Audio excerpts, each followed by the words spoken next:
She didn't even look back. She just slid the house key across the kitchen table, slow, deliberate, like she had rehearsed it, picked up her bag, the one I bought her for our anniversary, and walked out the door. No argument, no final words, just the sound of her heels on the hardwood floor, and then the soft click of the latch behind her. I stood there in the same shirt I hadn't washed in 3 days, with $47 in my bank account, and the kind of silence that doesn't feel like quiet. It feels like something has been removed from the room, like the air itself is different. I was broke, and I was broken.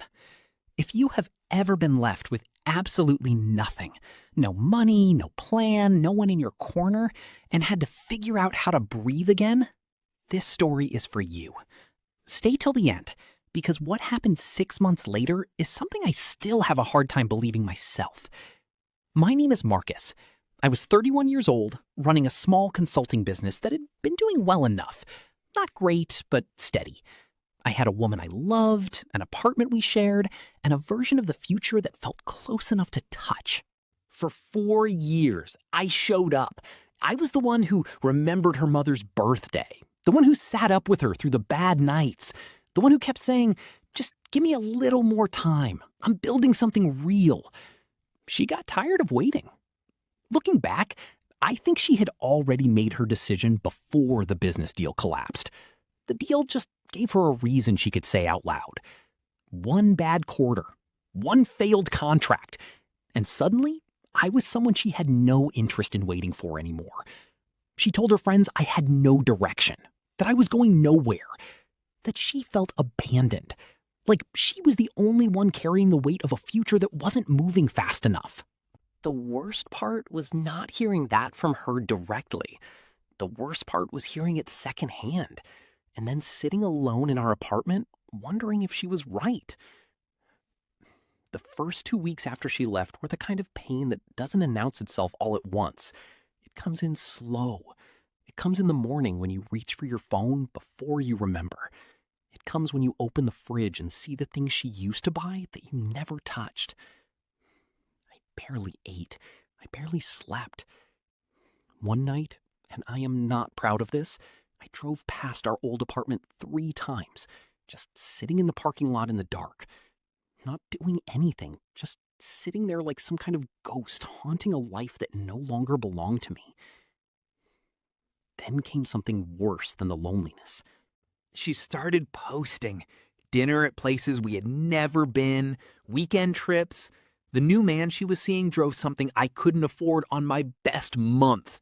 And every single one of her friends made sure I saw it. Little tags, little comments.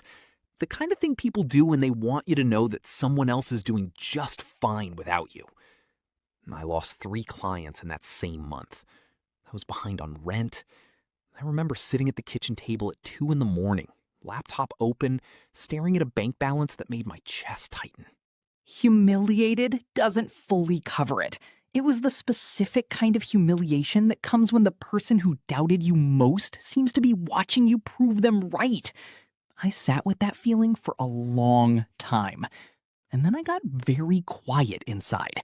Not peaceful, not resolved, just quiet, the way a room gets quiet before something shifts. I had 2 choices: stay on the floor and let this be the end of the story, or get up and build something so undeniable that she would have to spend the rest of her life knowing exactly what she walked away from. I made myself one promise. I would not celebrate until she could see it. Month 1, I deleted every social media app off my phone. Not because I was handling it well, but because I wasn't, and I knew it. Every time I saw her life moving forward, something in me pulled backward. So I removed the window entirely. I called Derek. Derek was an old contact who'd been trying to bring me into a consulting project for almost 2 years. I had always found a reason to say not yet. I was comfortable. Comfortable enough to put it off. Comfortable enough to stay exactly where I was. Comfortable was gone. I said yes. Month 2 was brutal in the way that necessary things usually are. 12-hour days, Work I hadn't done in years, but there was something clean about it. Every dollar I made was mine. No shared account, no explanations, no one measuring my progress against their timeline. By the end of the second month, I had cleared what I owed and had a small amount saved. It wasn't remarkable, but it was the first night in months that I slept through without waking up at 3 in the morning with my heart going too fast. Month 3. Derek introduced me to a startup that was restructuring. They needed someone to come in, assess the damage, and build a recovery plan. I worked on that proposal for 11 days without a break. When they called to accept it, I was in my car. I sat there and stared at the contract number for a long time. It was more than I had made in the entire previous year. In a single contract. I did not call anyone. I did not post anything. I went back inside and I kept working. By month 5, 3 more clients had come through Derek's network.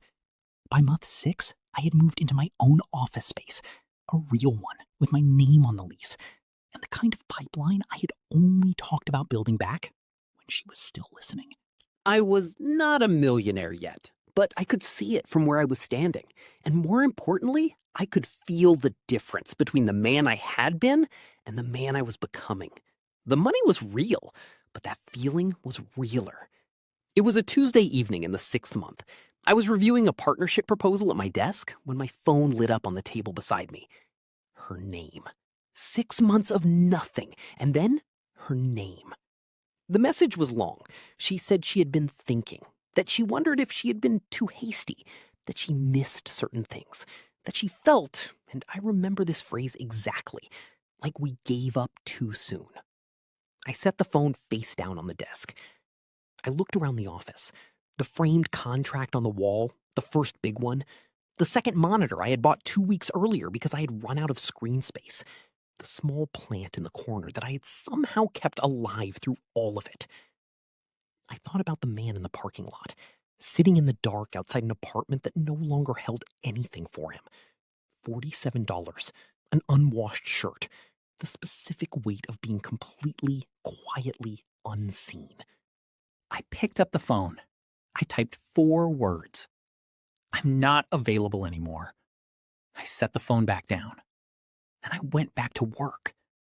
She didn't break me. I want to be clear about that. Not because I need her to know it, but because I needed to know it myself. What she did was painful. The way she left was painful. The silence that followed was painful in a way I didn't fully have words for at the time.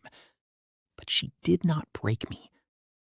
What she did, without meaning to, without caring to, was show me exactly what I was capable of when everything I had been using as a reason to stay comfortable was gone.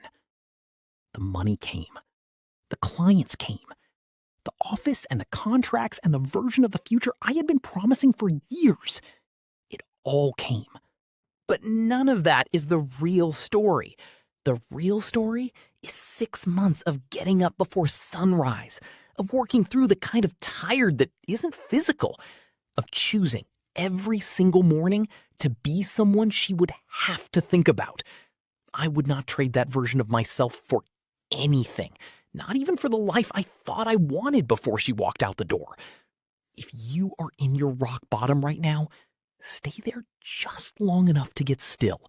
Not angry, not bitter, just still. And then get to work. Subscribe for more stories about people who turned their worst moment into the beginning of something they never expected. I'll see you in the next one.